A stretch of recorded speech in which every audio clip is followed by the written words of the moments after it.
Olá, boa noite. Após reunião com governadores, o presidente do Senado adiou a votação sobre a cessão onerosa do pré-sal, que interessa aos estados. Mas para os municípios, o plenário aprovou o congelamento dos repasses da União para o Fundo de Participação. 9 governadores eleitos, 8 do Nordeste e 1 da região Norte, vieram ao Senado para uma reunião com o presidente Eunício Oliveira. Na pauta do encontro, mais recursos para a federação. O nosso pedido é reafirmando o compromisso que o próprio presidente assumiu de que o bônus da assinatura das novas reservas de exploração do pré-sal no Brasil sejam repartidos com estados e municípios, né?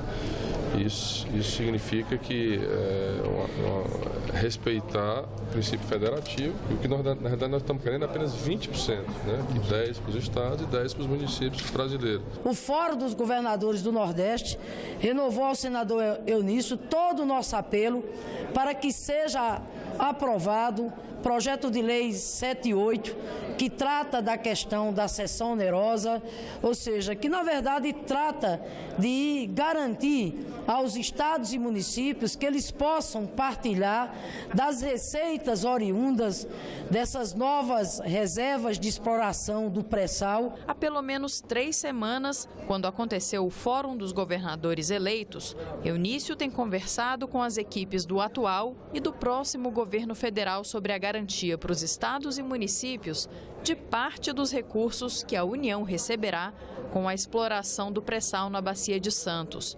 A proposta da cessão onerosa estava na pauta da ordem do dia desta terça-feira, mas não chegou a ser discutida em plenário. De acordo com o líder do governo no Senado, o impasse tem a ver com a preocupação em obedecer à regra do teto de gastos. O ideal é que se vote esse ano.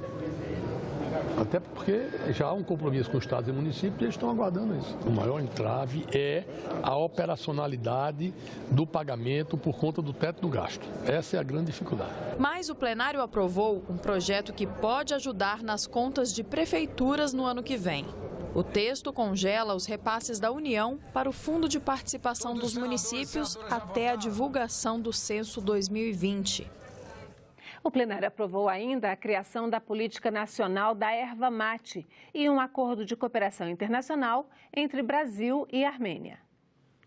O impacto econômico da falta de segurança no país foi tema de debate realizado nesta terça-feira pela Comissão de Assuntos Econômicos. A taxa de homicídio brasileira é 30 vezes maior do que a da Europa. Somente no ano de 2016, mais de 60 mil pessoas foram assassinadas. A insegurança faz parte do dia a dia da sociedade e a busca por soluções tem pautado o legislativo. Há estudos que demonstram que a questão da segurança hoje, o custo da violência, alcança quase 6% do PIB. É algo impressionante, 6% do produto econômico do país. Há estudos da CNI que indicam que 130 bilhões de reais deixam de ser investidos na produção industrial em função da violência. Durante a audiência pública sobre o assunto na Comissão de Assuntos Econômicos, o representante do Ministério da Segurança Pública defendeu a aprovação da medida provisória que destina parte dos recursos arrecadados com loterias federais à segurança. O que a gente espera com esse PLV 29? A gente espera corrigir essa ausência histórica de uma fonte de recurso perene. Entrou dinheiro da loteria, vai ter financeiro para executar as ações. Assegurar a utilização eficiente dos recursos públicos para o enfrentamento da criminalidade. E a consequência dessas duas coisas, o sentimento de segurança vai melhorar. Melhorando a questão do sentimento de segurança, a gente já está num caminho de promoção do bem-estar econômico e social da população. Para o secretário da Segurança Pública do Estado de São Paulo, a iniciativa é louvável, mas os recursos insuficientes. Hoje, eu sinto que nós precisamos nos debruçar para encontrar uma solução para isso. Uma solução que não seja um paliativo. É óbvio que isso é um pacote, mas a legislação precisa mudar? Precisa. Nós temos uma legislação leniente, nós precisamos mudar. Mas mudar só a legislação não vai funcionar. Nós vamos precisar, sim, encontrar fontes de recursos sérias para a segurança pública. O senador Tasso Gereissati defendeu a integração das inteligências policiais e dos dados da segurança pública. Até que ponto nós estamos seguindo neste caminho? A questão da tecnologia é fundamental para essa área. Como estamos em questão orçamentária para especificamente esta área e em quanto tempo poderemos alcançar um nível de excelência e que possa realmente atuar como preventivo de crimes e acontecimentos. E pela manhã, a Comissão de Assuntos Econômicos aprovou o relatório do grupo de trabalho que debateu propostas para reduzir os spreads bancários.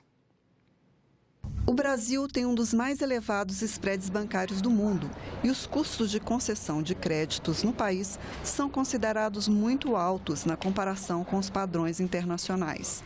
Spread é a diferença entre o que o banco oferece na remuneração do dinheiro dos clientes e o que ele cobra para conceder empréstimos. Um grupo de trabalho da Comissão de Assuntos Econômicos debateu o tema durante este ano e apresentou propostas para solucionar o problema. O objetivo é criar uma agenda que incentive a redução da inadimplência, a queda dos custos administrativos, o aumento da concorrência e a disseminação de inovações no setor, para que ele se torne mais eficiente e inclusivo. O relatório aprovado pela CAI sugere a aprovação de propostas legislativas e recomendações ao Banco Central e ao Conselho Administrativo de Defesa Econômica, o CAD. Aprovação da nova lei do cadastro positivo pela Câmara. Aprovação da nova lei de falências 10.220, que fortalece garantias reais dos credores, na medida em que essa proposição permite uma taxa de recuperação mais elevada de recursos emprestados às empresas, com priorização do pagamento dos financiamentos feitos durante o período de recuperação judicial, que ficarão atrás apenas dos direitos trabalhistas. Eliminar a exigência de um decreto presidencial para instituições financeiras estrangeiras operarem no país, o que está previsto na Lei 4.595 de 1964. Ou seja, hoje, para uma instituição financeira operar no Brasil, precisa de um decreto presidencial. Ora, isso é uma herança do tempo em que se imaginava que a soberania nacional estava ameaçada quando uma instituição financeira internacional vinha operar no Brasil. A aprovação pela Câmara de Deputados do PLP 499, que trata da competência compartilhada, e já referi, pelo CAD e Banco Central dos processos de fusão e aquisição. É uma enorme contribuição que o Senado Federal prestará também ao novo governo, de uma agenda praticamente pronta, estudada, sobre providências a tomar, que o Executivo pode vir a tomar, no sentido de que o nosso crescimento sustentado e sustentável seja uma realidade nesse país. A comissão aprovou também autorização para 3 operações de crédito externo para o estado do Pará. Os recursos, no total de 135 milhões de dólares, serão destinados ao projeto de modernização fiscal do estado e ao programa Municípios Sustentáveis. A Comissão de Constituição e Justiça realizou audiência pública para lembrar o Dia Internacional de Combate à Corrupção, que é comemorado em 9 de dezembro. A data foi criada pela Organização das Nações Unidas em 2005 como uma forma de conscientizar para o combate a esse tipo de crime.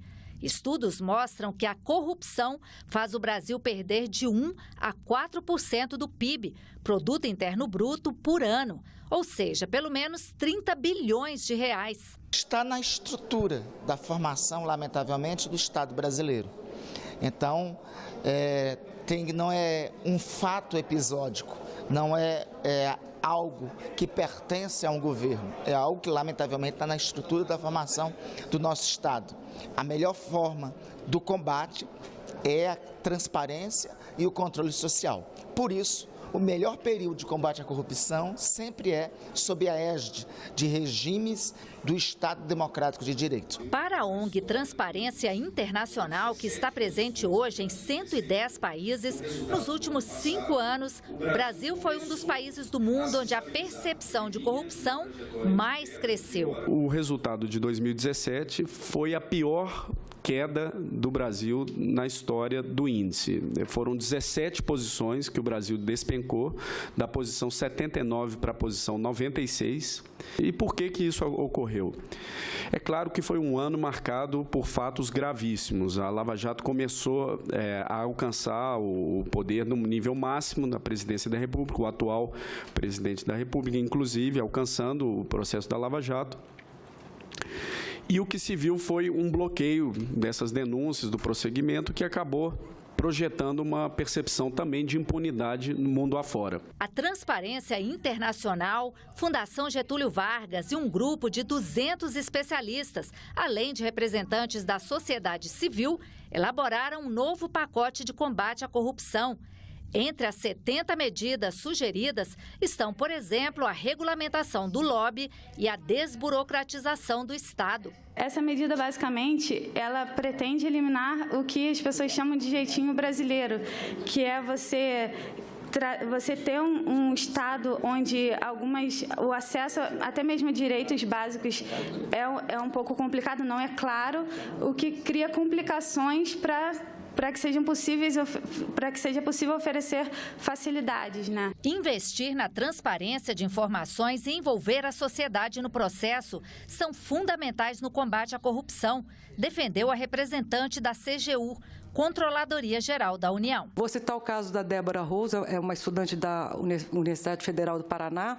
Ela, com a Lei de Acesso ao Portal da Transparência, ela era bolsista lá, na verdade, eu acho que ela queria uma bolsa, começou a consultar e ela, com os cruzamentos, fez um curso oferecido por uma ONG de cruzar dados. Ela sozinha descobriu um desvio de 7,3 milhões nas bolsas na universidade, que causou a Operação Research com a Polícia Federal. Já tem mais de 27 pessoas presas até agora. E nesta terça-feira, entidades envolvidas no combate à corrupção entregaram a senadores e deputados um abaixo-assinado com mais de 700 mil assinaturas, pedindo a aprovação da PEC, que acaba com o foro privilegiado para autoridades. Essa proposta já foi aprovada pelo Senado e aguarda análise de uma comissão especial da Câmara. O abaixo-assinado foi entregue pelo promotor de justiça Roberto Liviano, presidente do Instituto Não Aceito Corrupção. O autor da PEC é o senador Álvaro Dias. Nós só poderemos comemorar a inauguração de uma nova justiça no nosso país se todos formos iguais perante a lei. A ampliação dos descontos de energia elétrica para irrigação e para o sistema de aquicultura foi aprovada hoje pela Comissão de Agricultura. Outro projeto aprovado diminui a tributação dos derivados de milho. Ao contrário do que acontece com os derivados de soja, os produtos obtidos a partir do milho pagam impostos como a COFINS e o PIS/PASEP. Mas um projeto do senador Cidinho Santos, aprovado pela Comissão de Agricultura e Reforma Agrária, retira essa tributação, igualando a incidências de impostos sobre esses produtos. Outro projeto aprovado pela comissão aumentou a possibilidade de compra de leite no Programa de Aquisição de Alimentos, o PAA. Originalmente, o PLS 186 de 2015 previa que o limite de aquisição seria de, no mínimo, 150 litros de leite por dia de cada produtor, um aumento expressivo em relação aos limites atualmente vigentes. Nesse sentido, o limite de 35 litros por dia, proposto e aprovado pela Câmara dos Deputados, mostra-se mais factível e com menor potencial potencial de afetar significativamente outras modalidades do PAA. A proposta segue para a Comissão de Assuntos Econômicos, que tem a decisão final sobre a matéria. E entre os vários projetos aprovados pela comissão, está também o que amplia os descontos da energia elétrica para agricultores que utilizam irrigação ou que produzem no sistema de aquicultura. Os descontos, hoje restritos ao horário noturno, podem passar a valer também nos feriados e nos finais de semana, a partir das 2 da tarde do sábado. Abre uma possibilidade desses produtores, que têm dificuldade muitas vezes de subsistência, poderem negociar uma tarifa mais favorável para que eles possam produzir nos finais de semana, feriados e finais de semana, e não só à noite, como a lei atual estabelece. Você vai diminuir muito o custo, que é um dos principais custos da atividade onde exige irrigação. O sistema irrigado não precisa estar lá molhando planta por planta, porque tem sistema moderno, você liga a central, e a central faz todo o trabalho de madrugada. Então, portanto, tem um ganho espetacular, a sociedade ganha com isso, o povo ganha com isso e nós ganhamos na qualidade das verduras, entendeu, das hortaliças. Essa matéria também será analisada pela Comissão de Assuntos Econômicos. A comissão aprovou ainda o projeto que exclui a silvicultura da lista de atividades potencialmente poluidoras. E a Comissão de Educação aprovou o projeto que pode ajudar na redução dos casos de abandono da escola ou reprovação de alunos. Agora, o plenário do Senado vai deliberar sobre a medida. Pelo projeto, a escola deverá comunicar ao Conselho Tutelar sempre que o aluno apresentar um percentual de faltas superior a 30% do que é permitido por lei. A medida pode propiciar uma intervenção precoce do poder público para evitar a reprovação do aluno. Isso vai propiciar que o aluno seja acompanhado. Eu não tenho dúvida que, principalmente nos lugares mais longínquos, essa parceria entre a escola e o Conselho Tutelar é fundamental para o acompanhamento do aluno. A comissão também aprovou a inclusão do nome do ex-deputado Ulisses Guimarães, presidente da Assembleia Nacional Constituinte, no livro dos Heróis da Pátria. A matéria será examinada pelo plenário do Senado. A tecnologia é a solução para muitos de nossos problemas, mas também pode ser a causa de grandes dores de cabeça. Os crimes na internet avançam rapidamente e é preciso adequar a legislação e educar o usuário para não cair nas armadilhas virtuais. Olá! Infelizmente não vamos falar do lado bom da internet, mas é preciso que todos fiquem alerta para esse lado sombrio. A atuação dos hackers que invadem contas bancárias, o perigo da intimidade exposta no mundo virtual. São os golpistas que procuram mulheres solitárias e exploram essa vulnerabilidade delas. Eles criam perfis falsos. Quando a gente fala de mensagem de SMS, muito comum no Brasil, 1 em cada 20 mensagens SMS é um link para uma página falsa de banco. Como manter uma democracia que não censure e que não deixe que as notícias saiam sem compromisso com a verdade. É necessário, senador, que a gente hoje ensine as crianças a ler, escrever, interpretar, a fazer conta, mas também a mexer no computador, a mexer no celular. Estamos cada vez mais envolvidos com tecnologia e cada vez menos protegidos dela.